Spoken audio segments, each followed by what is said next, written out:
अब इसे समझ लीजिएगा वेव फ्रंट में, ये वेव ऑप्टिक्स में है। और अब तक हमने रे ऑफ ऑप्टिक्स के बारे में रीड किया था। तो वेव ऑप्टिक्स ये डिफाइन कराता है कि जब हम किसी भी जो है रे को ट्रांसफर करते हैं तो ये वेव जो है मोशन करती है एक फिजिकल ऑप्टिक्स के रूप में।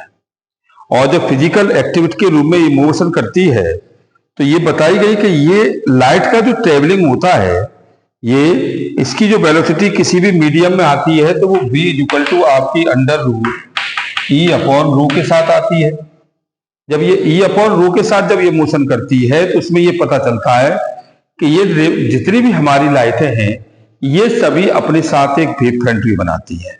और जब ये वेव फ्रंट बनाती है तो ऐसा हमारे मैक्सवेल ने भी कहा कि लाइट भी हमारे पास कैसा है, एक इलेक्ट्रोमैग्नेटिक वेव है। तो न्यूटन ने तो अपनी बात में ये कह दिया कि लाइट जो ट्रेवलिंग करता है स्ट्रेट लाइन में और इसके बीच में किसी चीज को रख दे तो उसकी शेड बनती है। लेकिन बाद में जब हाइजेंस आए तो हाइजेंस ने अपनी बात में ये कह दिया कि ये लाइट का ट्रेवलिंग जो होता है ये हमारा किसके रूप में होता है, ये एक वेव के रूप में होता है। जैसे अब उनका मानना तो ये था कि सन रे सामने होगा तो कमरे में लाइट आएगी, अगर सन रे सामने नहीं होगा तो लाइट नहीं आएगी। लेकिन ऐसा नहीं हुआ। उन्होंने देखा कि जिस घर में 4 कमरे बने होते हैं, इवनिंग के समय या मॉर्निंग के समय जब सूरज दिखाई नहीं देता है फिर भी रोशनी आती है, तो वो किस में आती है, वेव फ्रंट में आती है। और ये वेव फ्रंट जो है कंटिन्यूट क्या है, कर्व में कन्वर्ट होता चला जाता है और इतना बड़ा कर्व बनता है कि आप इसके बारे में सोच नहीं सकते। और ये उन्होंने अपनी बात में कहा कि जब ये किसी भी सोर्स से निकलता है तो इसका जो ट्रेवलिंग होता है वो कंटिन्यूस कर्व में होता है इस टाइप से, और होते होते ये धीरे धीरे हमको स्ट्रेट लाइन दिखाई देता है। जैसे रेलवे ट्रैक को अगर आप देखेंगे तो आपको वो एकदम सीधा दिखाई देगा, और जब वो काफी लार्ज डिस्टेंस बड़ा हो जाएगा लेकिन उसके पीछे क्या है, कर्व पाथ बना होता है इस टाइप से। तो ऐसे ही लाइट का ट्रेवलिंग होता है, लाइट भी हमारे पास ट्रेवलिंग करती है किसी कर्व पाथ के रेस्पेक्ट में। तो मैक्सवेल ने अपनी बात में कहा कि this is the electromagnetic theory of light. According to Maxwell, light is an electromagnetic wave which consists of mutually perpendicular time varying of the electric and magnetic field। उन्होंने अपनी बात में कहा कि जो भी हमारे पास इलेक्ट्रोमैग्नेटिक वेव है both are electric and magnetic, वो दोनों से मिलकर बनी होती है। और जब दोनों से मिलकर बनी होती है तो इसका ट्रेवलिंग उन्होंने बताया भी कि ये हमारे पास जो ट्रेवलिंग है, एक कंडीशन तो ये है और दूसरी कंडीशन उसके जस्ट अपोजिट से हो जाती है ये वाली। ये तो देखो इसका तो टेंडेंसी वर्टिकल हो गया, ये आप वर्टिकल दे सकते हैं, ये वर्टिकल टेंडेंसी हो गई, और ये वाली आपकी हो गई इसके म्यूचुअली परपेंडिकुलर, ये वाली।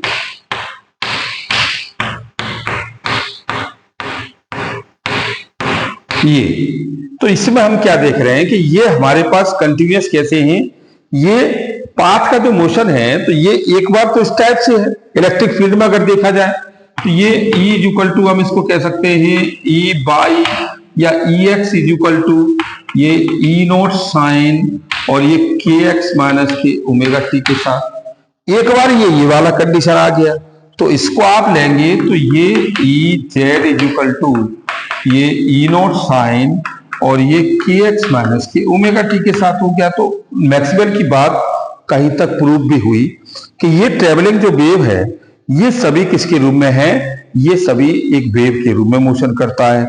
तो ये अपने साथ पोलराइजेशन भी रखती है, अपने साथ डिफ्रैक्शन भी रखती है, अपने साथ ये इंटरफेरेंस भी रखती है, यानी कि ये सारी चीजें अपने साथ मैनेज करती है। ये चीजें उन्होंने अपनी बातों में कही। अब जब इतनी सारी चीजें आ गई तो इसको आगे जाके इसको ले गए डिफ्रैक्शन और पोलराइजेशन के बाद इसका एक फेनोमेना और बन गया कि ये फोटो इलेक्ट्रिक इफेक्ट भी रखती है।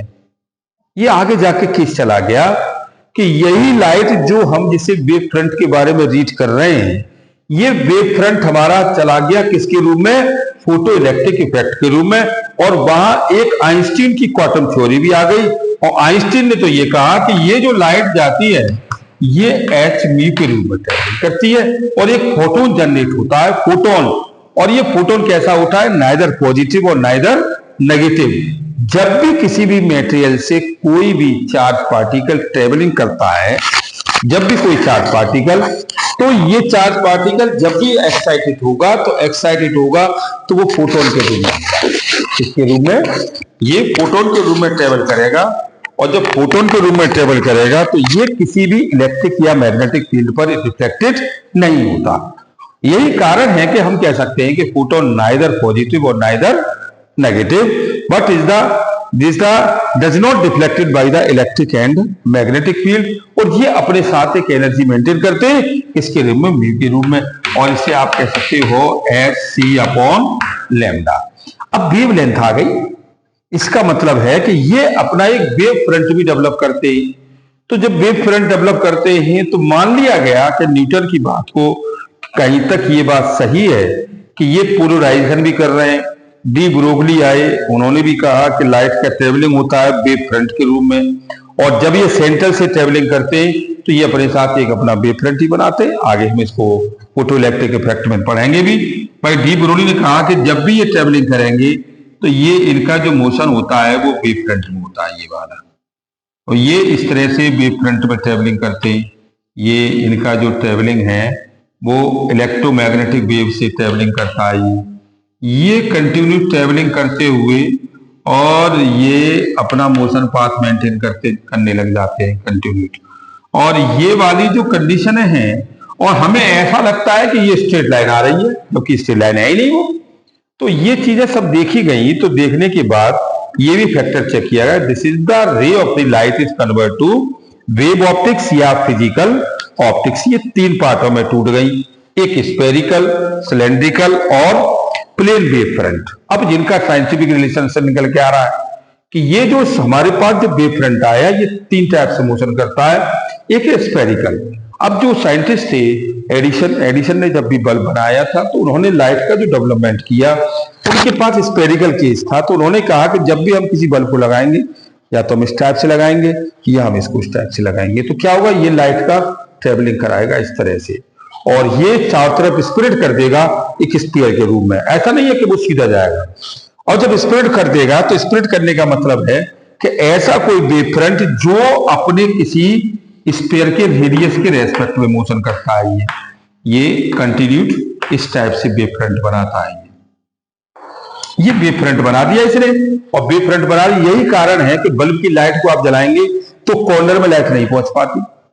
जब कॉर्नर में लाइट नहीं पहुंच पाती तो बल्बों को हटा दिया गया कि भाई बल्ब का यूज मत करो, बल्ब का यूज आप खुले में करो क्योंकि लाइट को स्प्लिट करेगा। और जबकि सिलेंडर जो होते हैं हमारे पास, सिलेंड्रिकल जो वेव फ्रंट ट्रांसफर किया गया, सिलेंड्रिकल इसलिए किया गया क्योंकि जितनी भी लाइटें हैं वो सिलेंड्रिकल चले, वो इस टाइप से। जैसे सिलेंडर चलते हैं और जब सिलेंडर चलेंगे ट्रेवलिंग करते हुए इस टाइप से, तो ये जो सिलेंडर्स मोशन करेंगे तो इनका भी ट्रेवलिंग हमारा कैसा रहता है, ये भी हमारा स्टॉन्ग थी एक सिलेंड्रिकल ट्रेवलिंग करते हैं इस टाइप से। जैसे हम किसी केले के छिलके, केले का जो स्टीम होता है ना, उसका तना हम निकालते चले जाते हैं तो लेयर निकलती चली जाती है, इस तरह से लाइट का भी लेयर। यही कारण है कि हम ट्यूबलाइट जला रहे हैं तो ट्यूबलाइट से जो लाइट निकल रही है वो सिलेंड्रिकल निकल रही है, और यही कमरे में सबसे बकाबक दिखाई देता है आपको, एकदम कि ब्राइटली दिखाई देता है। इसका मतलब है कि ये जो वेव फ्रंट बना ये हर कॉर्नर में खड़ा हो गया, हर कॉर्नर के साथ लाइट खड़ा हो गया। जब ये चीजें आई तो उससे ये देखा गया कि ये हमारे पास जो वेव है ये सिलेंड्रिकल भी होता है। अब उसी टाइप से उन्होंने कही कि अगर हम इसको उसमें ले जाएं प्लेन में, तो अब आज के समय में एलईडी आ गई। अब एलईडी देखते हैं आप, इस प्लेन सरफेस पर ऐसे लगी होती है, ऐसे जाती है तो वो सीधी जाती है, बिल्कुल सीधी बीम की तरह, और आगे तक बहुत उसका लार्जर डिस्टेंस में होता है, जबकि इसमें नहीं होता। अब पहले आप देखते गाड़ियों में जो बल्ब मिलते थे वो सिलेंड्रिकल नहीं, वो स्फेरिकल मिलते थे, येलो वाले। अब येलो वाला वो खत्म कर दिया गया क्योंकि लाइट का स्पेक्ट्रम बढ़ता चला गया। जब लाइट का स्पेक्ट्रम बढ़ेगा तो बढ़ने के लिए ये स्फेरिकल जो प्रोसेसिंग है वो खत्म हो जाएगी। भाई स्पेरिंग प्रोसेसिंग खत्म हो जाएगी। जब स्पेरिकल प्रोसेस खत्म हो गई तो डिफ्लेक्टेड ये केस ये बताते हैं कि जब भी लाइट कोई भी ट्रेवल करेगा तो ट्रेवल के लिए उसे बीम ऑफ लाइट जरूरत है। अब बीम जो हमारे पास जो चलते हैं वो स्ट्रेट लाइन में, ये कतई भी स्प्लिट नहीं होते और ये इस टाइप से मोशन करते हैं। इसको हम बोलते हैं प्लेन वेव फ्रंट। अगर हम इसका पाथ भी मेंटेन कर लें तो ये पाथ मेंटेन हो जाता है, ये वाला, और इस टाइप से ये प्लेन वेव फ्रंट है और ये कहीं भी आप चेक करेंगे तो वो उतना ही सरफेस मोशन करता हुआ रनअप करेगा। तो इसको हमने 3 पार्टों में ब्रेक किया। अब लाइट क्या है, वेव फ्रंट भी हमारा जो है ये रिफ्लेक्टेड भी होता है, डाइवर्ज भी होता है और कन्वर्ज भी होता है लाइट हमारा। तो हम ये कह सकते हैं कि that is the wave front and ray of light corresponding to the plane wave front. तो एक तो प्लेन वेव फ्रंट होगा, एक डाइवर्जिंग स्फेरिकल वेव फ्रंट हो गया और एक आपका कन्वर्जिंग वेव फ्रंट हो गया। तो ये हमारे साथ जिस तरह से लाइट को हमने लेंसों में पढ़ा था उसी तरह से ये भी PWM में भी रहता है, प्लेन वेव फ्रंट के रूप में, प्लेन वेव फ्रंट के रूप में भी रहता है और ये कन्वर्जिंग भी रहता है और डाइवर्जिंग भी रहता है। ये सारे केस इसमें आते हैं। अब इन केसों के आने के बाद आपको मैं एक ऐसे केस पर ले चलूंगा जहां इसका रिफ्लेक्शन भी होता है। तो जरा इसके बारे में हम समझ लें ये कैसे होता है। प्लेन वेव फ्रंट पर रिफ्लेक्शन या रिफ्लेक्शन दोनों ही केस फॉलो है, ऐसा नहीं है कि एक ही हो।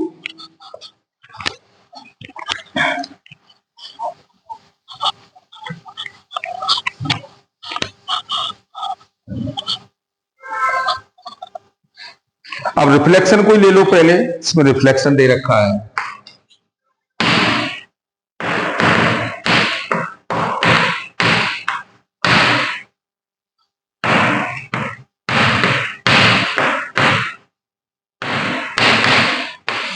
अब रिफ्लेक्शन वेव फ्रंट को हम कन्वर्ट करें तो देखो बहुत अच्छा है।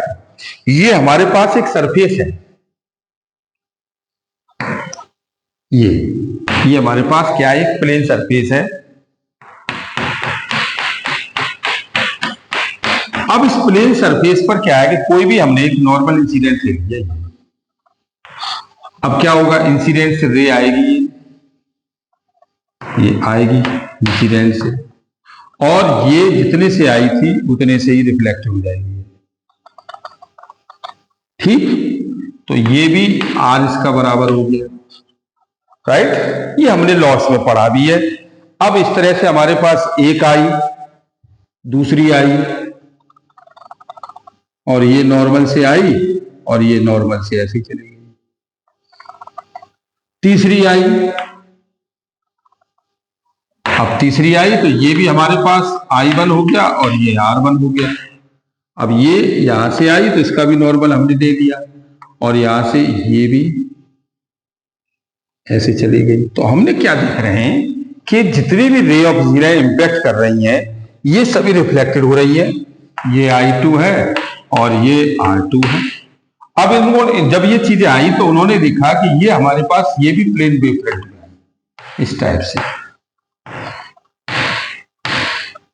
ये आई और आने के बाद ये यहां इंपैक्ट भी हुई, ये यहां इंपैक्ट हो गई। अब इंपैक्ट होने के बाद फिर यहां से ये रिफ्लेक्टेड हो गई, ये रिफ्लेक्टेड हो गई, ये यहां से इस टाइप से रिफ्लेक्टेड होकर चली गई।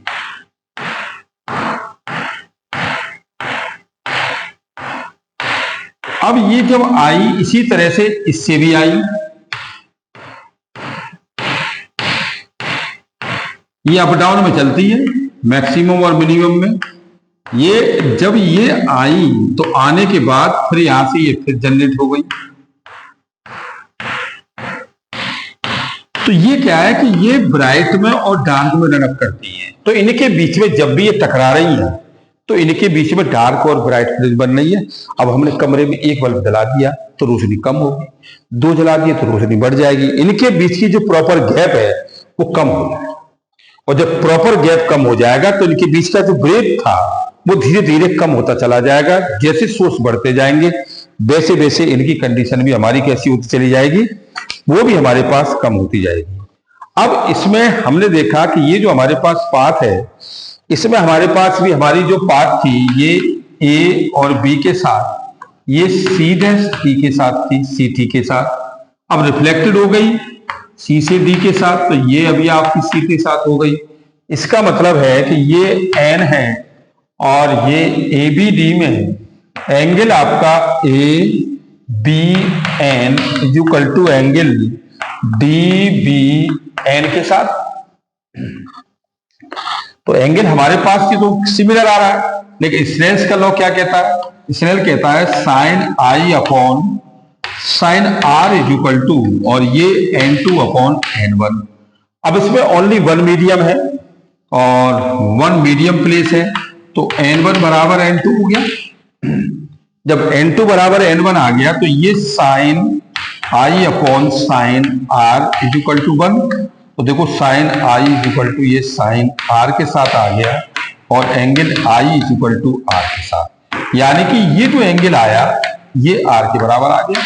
तो इसमें ये बताया गया कि रिफ्लेक्शन वाले जो केस होते हैं इसमें जो हमारे पास इंसिडेंट एंगल होता है उसकी वैल्यू हमारी 1 के बराबर डिफाइन होती है। कितने के बराबर? 1 के बराबर डिफाइन होती है। क्यों? क्योंकि this is the reflection angle and हमारा जो दूसरा है वो किसने के बराबर हो जाएगा। अब इसको हम यहां देख भी सकते हैं, एक मेथड मेरे पास और है, मैं आपको उसमें दूंगा। और ये है रिफ्लेक्शन वाला केस है, और रिफ्लेक्शन वाला केस जो मेरे पास है वो दूसरे टाइप से भी है कि हम जो पाथ मेंटेन कर रहे हैं वो बराबर है। भाई ये पाथ, तो पाथ हम मेंटेन कर रहे हैं तो पाथ बराबर किया भाई ए बी या B D is equal to C into T. भाई A B is equal to B D बराबर सी डी के साथ मेंटेन किया, और जब ये सी डी के साथ हो गया तो ऐसे केसों में हमारे पास ये लॉ ऑफ रिफ्लेक्शन को फॉलो करती हैं। तो यहां आप कह सकते हो कि we can be law of reflection, ये रिफ्लेक्शन के लॉ को फॉलो करेंगी। और इस केस में आपके पास जो ए आई और बी है, ये सॉरी ए बी सी, या आप ये भी कह सकते हैं कि this is the make of A angle. तो साइन के साथ, तो साइन जो हो आपके पास हो जाएगा, ये आपका सरफेस वाली का केस हो जाएगा ए बी और ये बी डैश, और ये पाथ मेंटेन होगा तो ये आपकी वैल्यू हो गई सी टी। तो बेस अपॉन हाइपोटेनियस, तो ये सी टी अपॉन हाइपोटेनियस हो गया बी बी डैश, और sine are is equal to C T upon और ये बी बी डैश। तो दोनों का रिलेशन अगर हम निकालते हैं तो sine i upon sine are is equal to ये C T upon B B dash, और ये भी सी टी अपॉन और ये बी बी डैश के साथ। तो देखो ये जब हमारे पास आ गया तो इससे कैंसिल, ये इससे कैंसिल, तो ये sine I is equal to sine are के साथ और angle I is equal to angle R को डिफाइन करा गया। भाई angle I is equal to angle R के साथ डिफाइन हो गया ये। तो हमने इतनी सारी चीजें ये बराबर डिफाइन कर ली, और ये भी हम जानते हैं कि ये सब चीजें हमारी जो है फैक्टराइसिस होती है और हम इसमें लॉ ऑफ रिफ्लेक्शन को फॉलो कर सकते हैं।